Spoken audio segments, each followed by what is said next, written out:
Welcome to Local Matters, featuring the places, events, and people of our South Shore towns. At PAC TV, we're your neighbors who care about and understand your communities because we live here too. I'm Julie Thompson, and let's get started. The local scene was lucky to sit in on a day in the life of two local airplane pilots, Ellen Adams and Orlando Cavallo.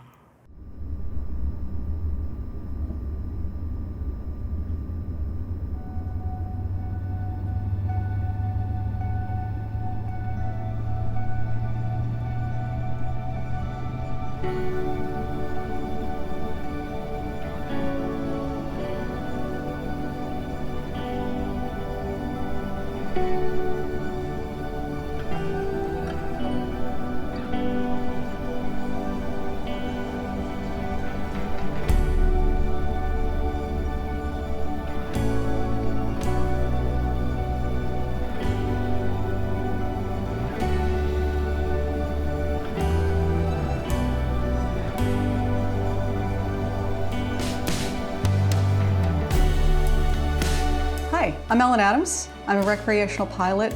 I'm based in Plymouth, Mass, although I have my home on the Cape. And I've been flying for about 10 years. I've got my instrument rating and am currently working on my commercial rating so that someday I can be a flight instructor. Hi, my name is Orlando Cavallo. I'm 61 years old. I've been a resident of Pembroke for the last 25 years, and I've been flying for American Airlines now as a commercial pilot for the last 25 years.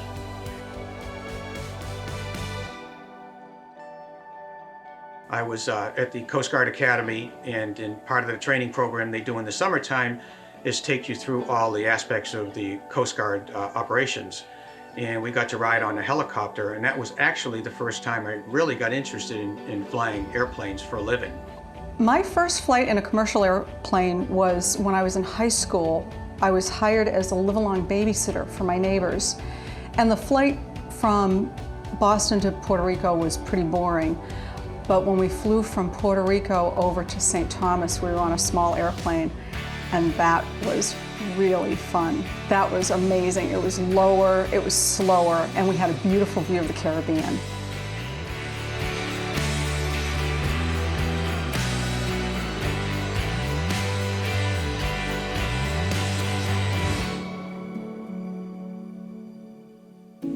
But when I was in high school, the airplanes was not on the horizon for me. I really didn't know what I wanted.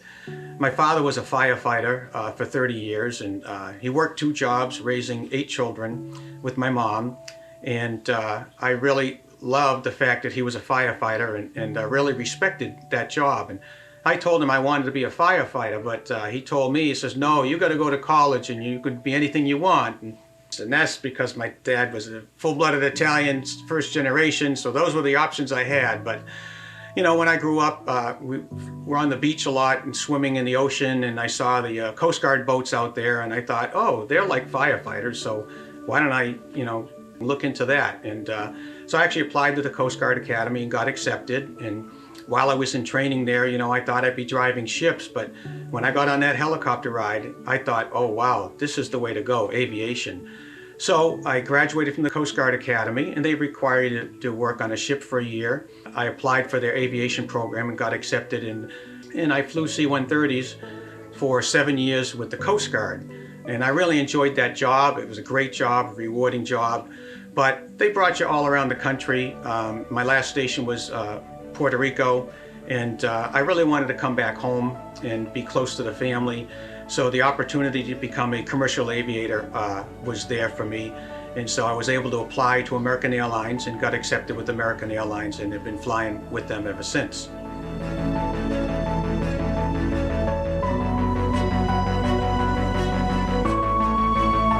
I had wanted to fly for as long as I could remember.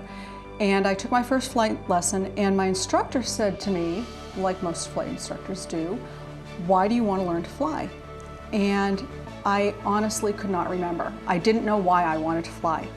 So we were going along and I was taking my lessons, and one day we were doing maneuvers where we were turning in circles over Plymouth Harbor. And we were just going in these big, lazy circles over the harbor. And suddenly I remembered, when I was a little kid, We would play in my parents' backyard. It was a big field, and planes from the local airport would come over and see us and fly in these big lazy circles over the field. And then after they finished flying around, they would waggle their wings and fly away, and we would all jump up and down and wave to them. And at that moment, flying over Plymouth Harbor, it came back as if I was 3 years old again. It was just awesome. And I said, I know why I wanted to learn how to fly. I was so excited to remember why I wanted to learn how to fly. And it's even better when you learn to bring that full circle, to have that somewhere buried inside that you want to fly, and then realizing why you want to fly, and then actually learning to fly and having control of an airplane is just an amazing feeling.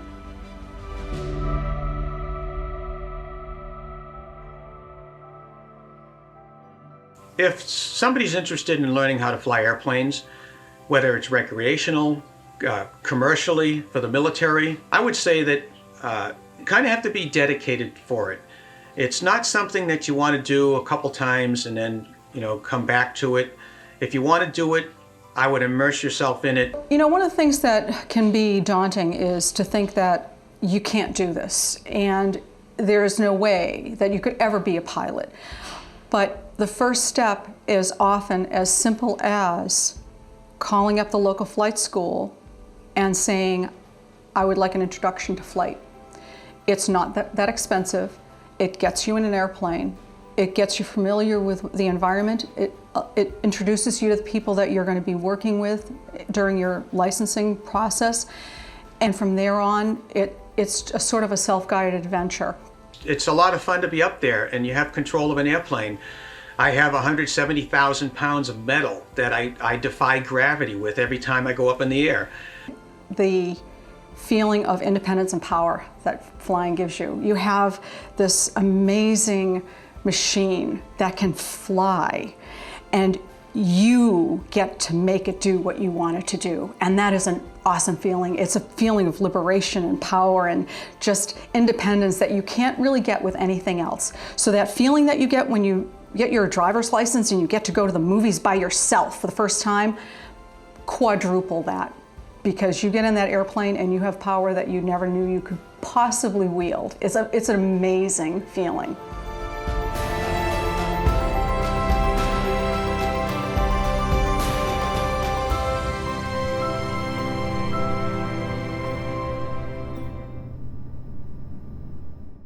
Join us on February 24th at Soundcheck Studios Open Mic Night in Pembroke when PAC TV will pop up to shine a light on you. Soundcheck is hosting a free open mic from 7 to 11 p.m., full backline included. Just bring your instrument. Local scenesters will be there from 7 to 9 with mic and camera. Stop by to tell your story, be part of an upcoming promo, or just to say hello. For more information on the open mic, visit the studio's website. To learn more about Pop-Up PAC TV, visit pactv.org. Each month, the Pembroke Council on Aging provides over 650 rides to residents of Pembroke, made possible by multiple volunteer drivers. Transportation is offered Monday through Friday from 7:30 a.m. to 4:30 p.m. and is free to residents of Pembroke that are 60 or above and any resident with a disability. Rides include medical appointments, special programs and events, weekly grocery shopping, and so much more. The shopping schedule and special outings are listed on the COA's monthly calendar of events. Please call Transportation Coordinator Christine White at the number below to make your reservation or learn more about this fantastic program. South Shore Conservatory's Coffee Break Concert Series presents pianist Jeff Williams, leading percussionist Ed Sorrentino, and bassist Chris Rathbun as they perform jazz tunes, standards from composers such as Cole Porter, Harold Arlen, some pop tunes, and some original compositions. This free event is sponsored by the Village at Duxbury and takes place at South Shore Conservatory's Duxbury campus on February 25th at 11 a.m. Visit the website for more details. On February 25th, enjoy a taste of home with Chef Angie when she'll present a cooking demonstration and tasting of one of her signature dishes. This free event is from 1 to 3 at the Duxbury Senior Center. Space is limited, so call and register today. May the Force be with you. Come dressed as your favorite Star Wars character for the Duxbury Free Library's Salon Series, Star Wars Symposium, on March 1st at 9:30 a.m. Learn about the history of Star Wars, test your skills in a trivia contest, and take a trip down memory lane with expert Peter Strazzario's nostalgic toys. This event is open to ages 5 and up, and families are welcome, but registration is required and can be done through the library's website. Have you always wanted to learn to play the ukulele? If you're between the ages of 11 and 18, librarian Jessica Phillips is offering a series of free classes for you. The Kingston Public Library series will run at 6 p.m. on March 6th, 13th, and 20th. You'll learn basic chords and strumming patterns to prepare for your first string song. Participants must be able to attend all 3 classes, however. Visit the website to save your spot. March is Women's History Month, and 2020 marks 100 years since the 19th Amendment gave American women the right to vote. To mark the occasion, actress Rita Parisi of Waterfall Productions will be presenting a free performance of The Women of 76, chronicling the lives of Revolutionary Minute, women, spy catchers, and patriots. It's in the Adams Center on March 2nd at 6:30 p.m. Contact librarian Alvin Ely for more information. True Repertory Theater is pleased to present Steel Magnolias at the Beale House in Kingston.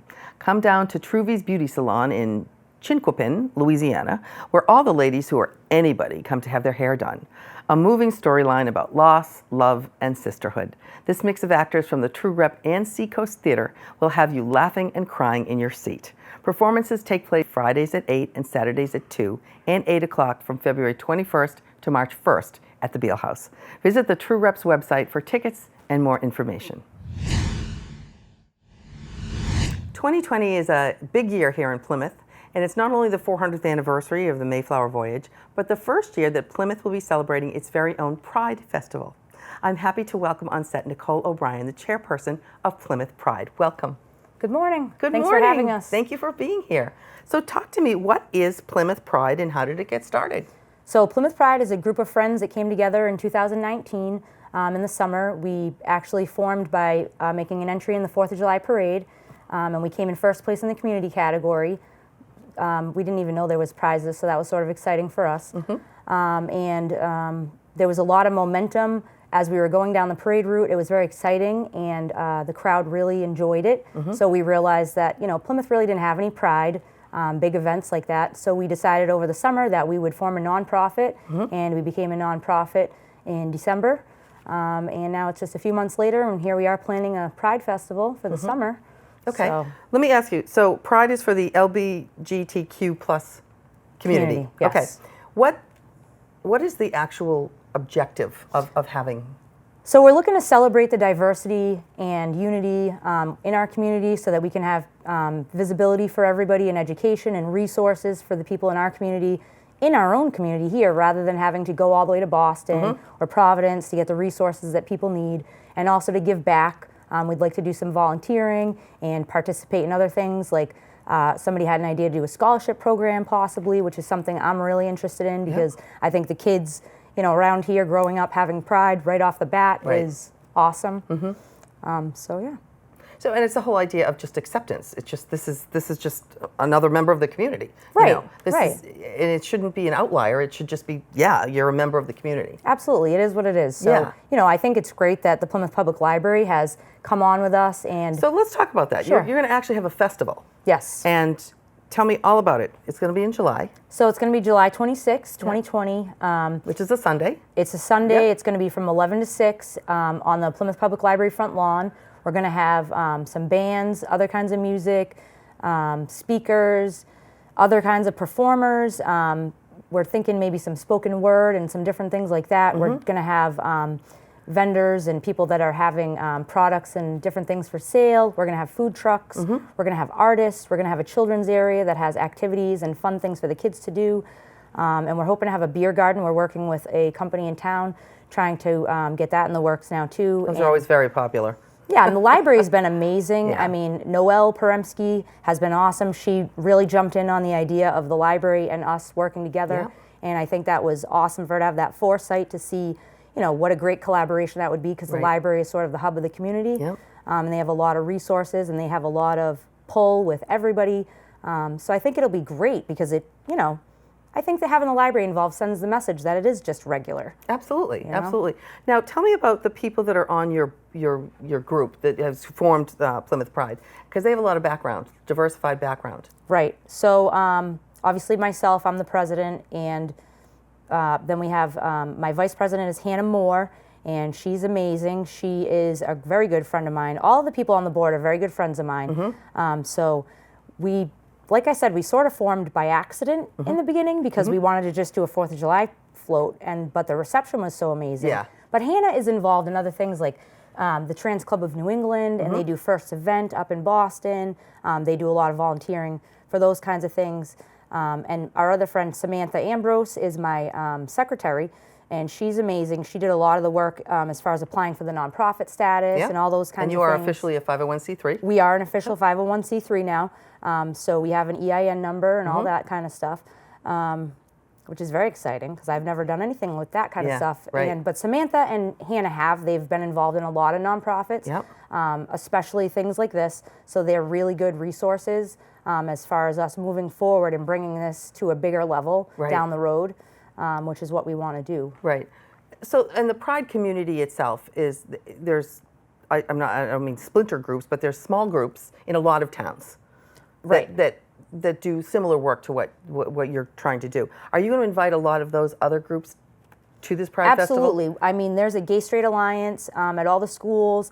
There's the Shagley group for teens at I believe the Duxbury UU Church in Duxbury. There's also several groups in the elderly communities. I believe Duxbury, Marshfield, and Plymouth have them. And those are sort of separated by age almost, I feel like. So I think that we want to encompass everybody. We want everybody to come. You know, we want to have everybody volunteer. We want grandparents. We want kids. We want families. We want, allies and everybody. Yep.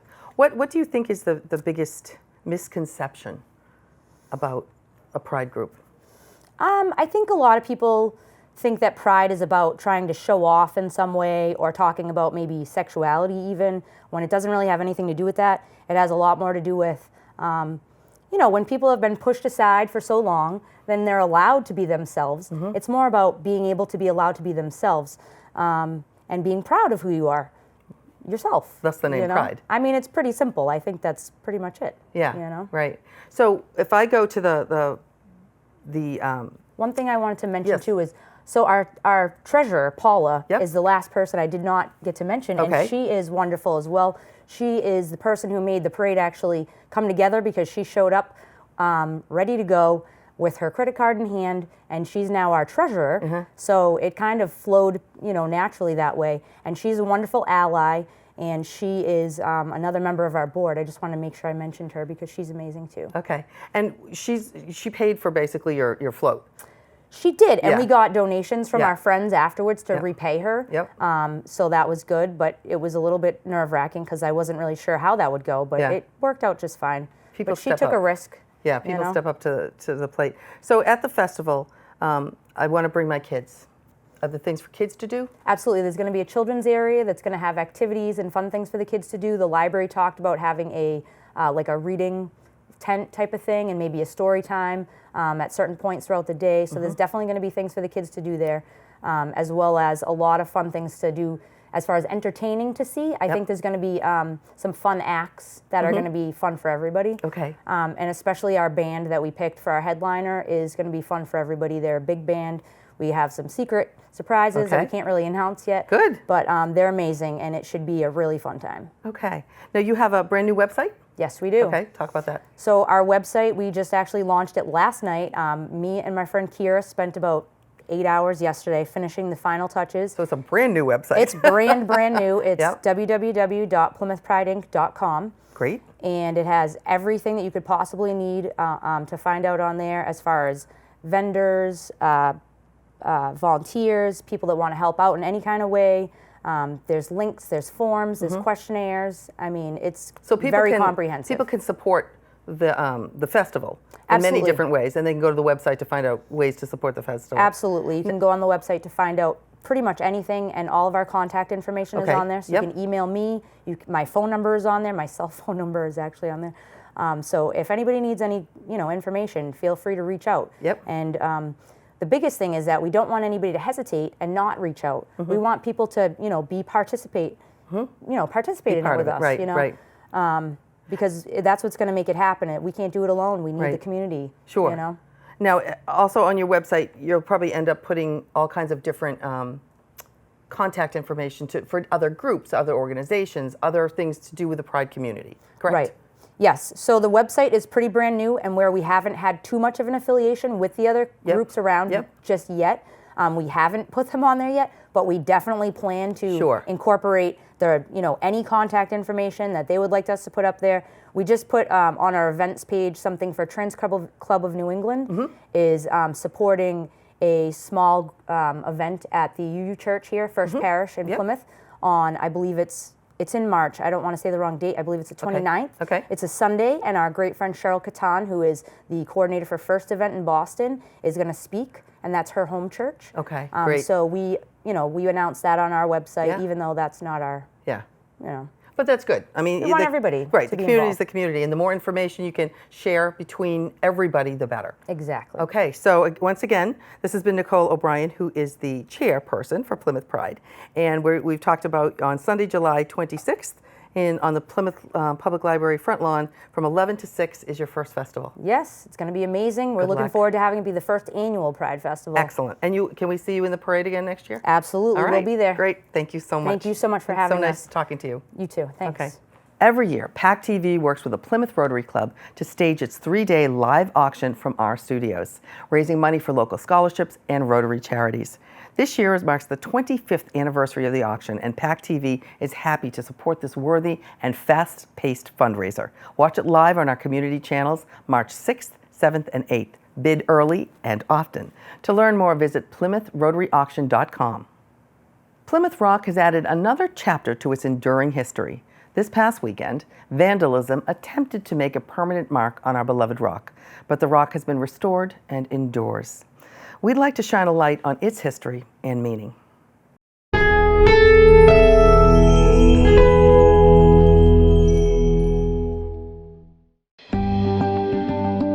History books tell us the Pilgrims landed on Plymouth Rock in 1620. But do you know the rock's true story? Let's chip away at some of the history, shall we? It wasn't until 1741, before the rock gained any public attention, when the residents of Plymouth began plans to build a wharf in Plymouth Harbor. A 94-year-old church elder named Thomas Font asked to be brought to a specific rock before the construction to see it for the last time. Thomas's father had come to Plymouth on the great ship Anne in 1623, and along with several original Mayflower passengers, had declared this boulder as the original landing spot for the Pilgrims. Whether or not the story was true, it left an impression on the townspeople who built the new wharf around the rock. Over time, the story of Plymouth Rock spread far and developed a pretty unique tale. At the height of the American Revolution, the rock was broken in two when the rock was being moved to the front of the town's meeting house. Residents decided to keep the larger piece, the mother rock, in place at the shore and move the accidentally broken piece into town. The rock was on the move for a second time in 1834. This time down the street to Pilgrim Hall Museum. Different time, same story. The rock was broken in two again. A small fence was built to protect it, but it didn't deter the souvenir seekers who jumped the fence to chip off pieces to keep as their own personal treasures. Finally, in 1880, the two main pieces of the rock were reunited back on the shore and cemented together. The symbolic date of 1620 was carved into its surface. Its current resting place was constructed in 1920 for the 300th commemoration of the Pilgrims' arrival. Plymouth Rock now lays 5 feet below street level, encased in an enclosure resembling a Roman temple. While only a third of the rock is visible above sand, its dents and scars serve as a reminder of the rock's journey to become a cherished artifact of Plymouth's past. No historical evidence exists to confirm Plymouth Rock as the first stepping stone for the Pilgrims into Plymouth. But while it may just be a small boulder to those who visit it, what it symbolizes, the path to freedom in the New World, is much greater than its physical size. Plymouth Rock continues to inspire seekers of freedom everywhere to take their first steps into a new world. This was Plymouth Rock, and now you're in the know.